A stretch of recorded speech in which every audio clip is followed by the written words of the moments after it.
Kim Chiu pinlex na ang bulaklak na natanggap niya kay Paolo Abilino.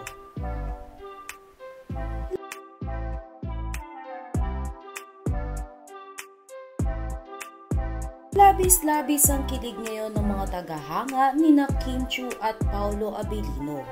Ito nga ay matapos ibahagi ng assistant ni Kim Chiu na si Ate Hades ang larawan ni Kim kung saan nakatanggap ito ng bulaklak mula sa isang secret admirer. Ayon sa mga tagahanga ng dalawa, ay hindi naman na kailangan pang isipin kung sino ang secret admirer na ito. Dahil matatandaan na namigay si Paolo Abilino ng mga bulaklak sa mga babaeng staff ng What's Wrong with Secretary Kim kahapon, araw ng mga puso. Ngunit di kagaya ng mga sa staff na tag-iisang bulaklak lamang, nakatanggap si Kim Chiu ng 14 pink roses mula umano sa isang secret admirer.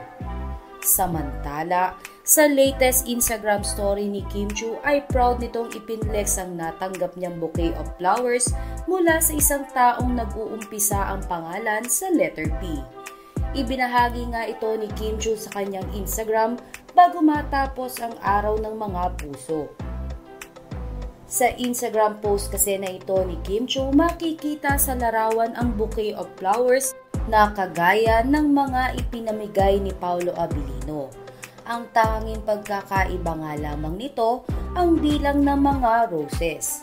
Bukod pa dito ang isang short letter na may handwritten at nakasulat na, "Okay lang walang boyfriend, may flowers ka naman," with smiling face at letter P sa bandang ibaba ng letter.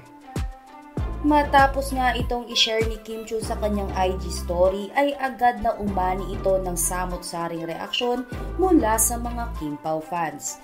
Narito ang ilan sa kanila.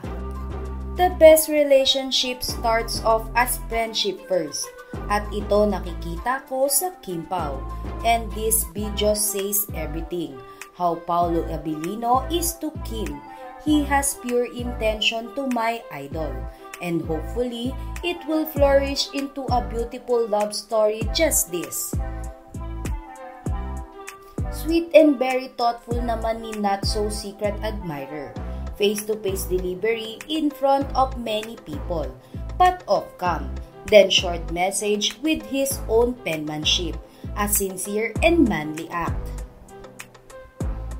What makes me kilig? This post signifies that P is single. K will not post this in her IG story if the other one is committed, cause it will create an issue.